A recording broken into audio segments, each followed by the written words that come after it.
all of our elected officials on the state level from here in the state of Mississippi, the Honorable Congressman Thompson, Senator Thomas, and others who have come. Today is a very important day here in Rolling Fork, Mississippi. It's a day that we are all thankful for. However, it's unfortunate that we are here for this purpose. But this purpose, by itself, is going to make Mississippi, Rolling Fork, a bigger and better community. I'm committed to working in partnership with state and federal leaders to ensure that the needs of this community are met. We have had so many people donating their time and resources to help our city, and we thank each of you for everything that you have done and everything that you are doing.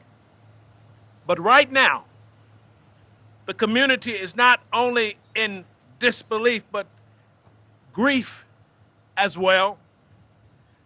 Therefore, we take this time to extend our condolences to all families who have been affected by this disaster. We know that this will be a long process, but the most important action we can take is not give up.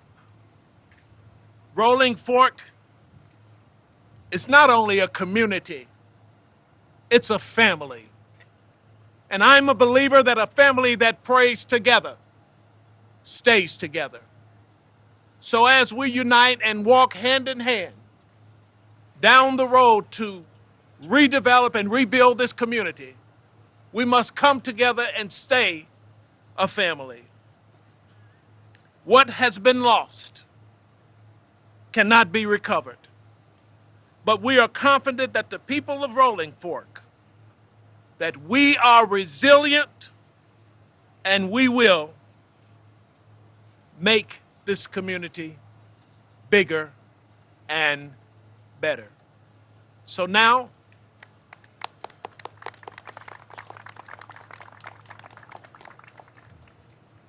I'd like to introduce a man who has been on the ground with us ever since last Friday. I'm honored to introduce the Honorable Congressman Benny G. Thompson.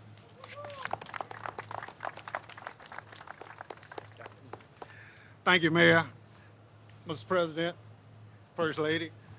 Let me say to all of you who are assembled here that this is a statement of commitment on the part of our federal, state, and local partners that, in fact, help is not just on the way, but help is here.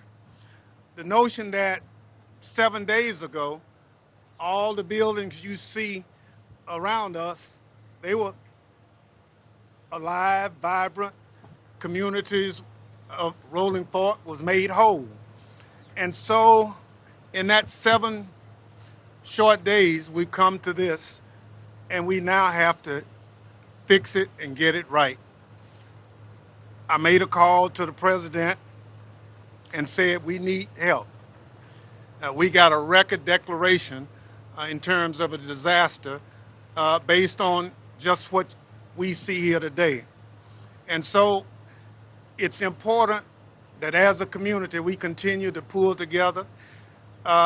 After people have left, we still have a long way to go.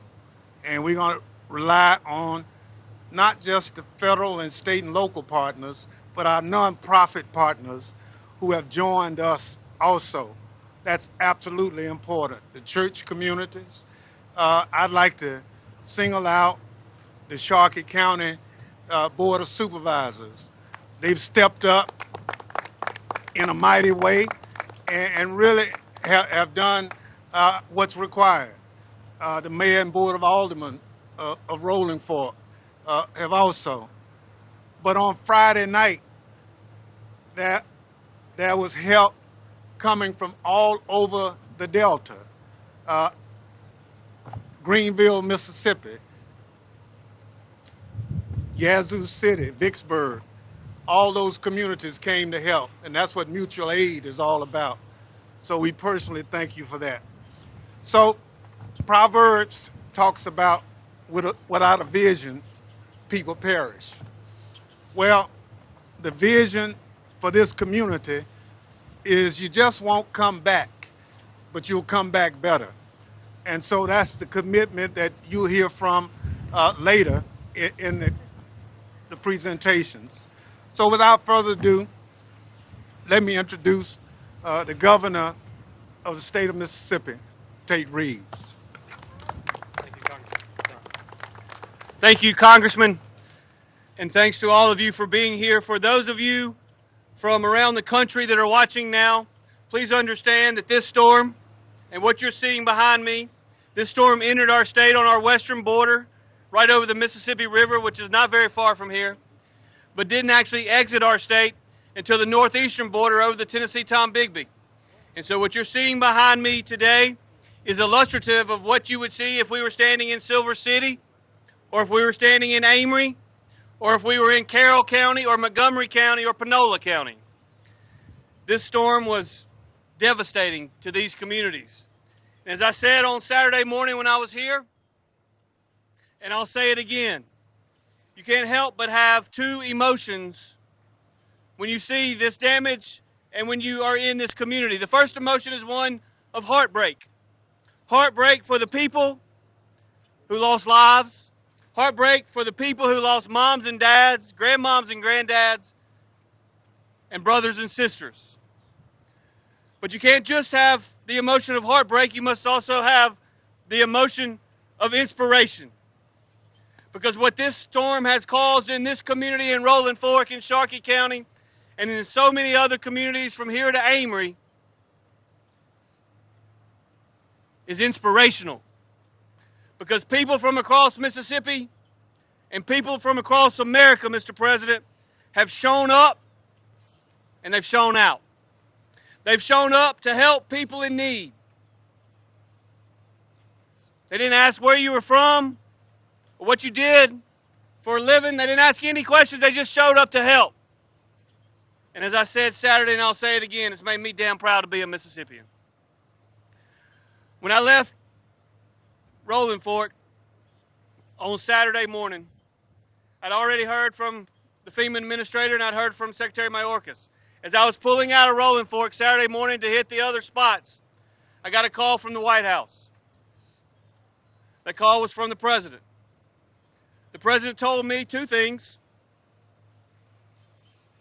and I believe both of them. The first thing he said is, we're going to expedite the signing of the declaration so we can get resources to the people who need it. I said, Mr. President, you'll have it within an hour. He had the declaration within an hour, and before the end of the day, it was back. He expedited it, and the people of Mississippi, Mr. President, appreciate it. The second thing he said that day on that phone call was, we're going to be there to help, and we're going to stay to the end. And I believe him, and I appreciate him. I appreciate the call on Saturday, and I appreciate the fact that the President of the United States is standing here in Sharkey County, Mississippi, to deliver more remarks today, to hear from the people most affected, and most importantly, as he and Dr. Biden have done throughout the day, show compassion for those who have been most affected. So without further ado, please give a warm Mississippi welcome to the President of the United States. Thank you, Mr. President, for being here. Thank you. Governor, thank you very much. You know, when I heard about the devastation here in Rolling Fork, the first thing that came to mind was I got to get a hold of Benny Thompson. It's his district. He treats it like his home. He's been a steadfast leader in every crisis I've worked with him on, and he's always there for his constituents. And he's been a great partner of mine. And the governor is right. The governor, I tried him earlier, but he was already out on the road. I couldn't get him right away. And to let him know that I made it clear that we'll do everything that's legally within my power to do to be of assistance to the people in this community. And Mayor Walker, I know this has been especially hard for you, since you're not only the mayor, but you're also, and I mean this sincerely, the funeral director. It's been tough. You've had to prepare people to be buried who you were with, know well. And thanks to Sharkey County officials and local officials and first responders and community members who've worked around the clock, rescue survivors, they get people to safety and sort through the wreckage. But Jill and I are here to show our support. Unfortunately, I've been to too many sites like this over the last 2 years around the country. I've probably, with the FEMA director, better part of 12 to 15. And I always see the same thing in America. When the neighborhood's in trouble, the whole neighborhood comes to help. Walking down the street here, being told by people, the reason we were able to get through it, one family told me, when finally the roof came off the house, we were under the bed, we came back down, all of a sudden it was quiet. Before I knew it, the Red Cross was out front. Before I knew it, and went on to talk about the neighbors that helped. And folks, I know there's a lot of pain, and that it's hard to believe at a moment like this community is going to be rebuilt and built back better than it was before. Resilience of this community has been remarkable. And I just want you to know, as you fight through this, you're not alone. The American people will be with you. They'll help you through it, and so will I. Multiple tornadoes tore through Mississippi, Alabama, and Tennessee last Friday night. The most powerful came through Rolling Fork. It stayed here just a little over 3 minutes. Just imagine, look at, I know those who've been through it know. 3 minutes. 3 minutes, this neighborhood is basically gone.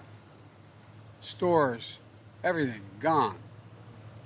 And the most powerful part of the tornado came through Rolling Fork. It stayed here and had the effect, it was so devastating, unless you physically saw it, it's hard to believe. 13 lives lost. I met a number of the families earlier today, Jill and I, my wife and I. 300 homes and businesses are nothing more than piles of twisted materials mixed up with personal items that mattered so much. Teddy bears, family albums, clothes, dishes, basic of life, all gone. People still going through the rubble, seeing if they can find that picture of Grandma, or that wedding ring that was on the bureau, or that special memento that meant so much to them. They get lost too. Some of this dysfunction and destruction that you're seeing here, it's going to take years to recover and rebuild. But we're starting now. When I spoke to the governor, he said what he needed most was a federal disaster declaration, so that the earliest hours of Sunday morning, I signed that expedited major disaster declaration, which gave you more access to more federal resources. With that declaration, we're providing funding to cover overtime for local emergency responders, to cover the cost of removing all debris, 100% of that cost. We're also authorizing cash grants for people who lost their homes, whether they own or rent, to pay for things that may not be covered by insurance, like temporary housing, home repairs for those who have homes still standing, or to replace lost personal property, like furniture and appliances and vehicles. You know, after talking to Benny and your governor, today I authorized the federal government to cover 100% of the cost for removing debris and emergency measures that are involved in keeping up here, by keeping shelters up and running and paying for every overtime for everyone. 100% of the cost, not for the state, but for us, for 30 days. And then after that, we're not leaving either. In the midst of all you're dealing with, I know that it's overwhelming, you got to figure out how we can help, what you need. That's why right now we have 300 federal personnel on the ground, including FEMA disaster survivor assistance teams, to ensure a well-coordinated response to get you the assistance you need. We're walking through damaged neighborhoods to find people in need and help them. They're walking through now. Going on, if there's any doors to knock on, or people stand there just to find out where everyone in that house was or is. We're trying to make it easy as possible. So on Monday, the FEMA Disaster Recovery Center will be opening in four counties, including this one. So we'll be able to walk into a situation, explain your circumstance, let people know what you need, and learn more about how you can get the help as quickly as possible. Can't hear me? Oh, you're talking to somebody else. I'm sorry. Look, you know, you can also apply for assistance for FEMA online. The online is disasterassistance.gov, or call 1-800-621-3362. 1-800-621-3362. Already, 1,700 people, 1,700 people have signed up for help. In addition, the Department of Agriculture has made sure families qualifying for Supplemental Nutrition Assistance Program, so-called SNAP program, can use these benefits for meals in grocery stores, gas stations, convenience stores, the dollar store, and other vehicles. You can use that SNAP money, those SNAP material, to get meals you need. Secretary of Housing and Urban Development, Marcia Fudge is here, and FEMA Administrator Deanne Griswold is here, because we're bringing every element of the federal government together to help with immediate needs and long-term rebuilding. For example, the Department of Agriculture is identifying temporary housing, reimbursing farmers and livestock owners for lost crops and lost livestock. The Small Business Administration is here, helping businesses get low-interest loans to recover and to rebuild. And if you don't have insurance or you're underinsured, FEMA can help you get started by funding your home repairs, replacing some lost and damaged property like cars and refrigerators. I know how important it is for the post offices, to many of you, in every community. It's where most people get their prescriptions these days. Well, we're working to make sure you can still have access to them.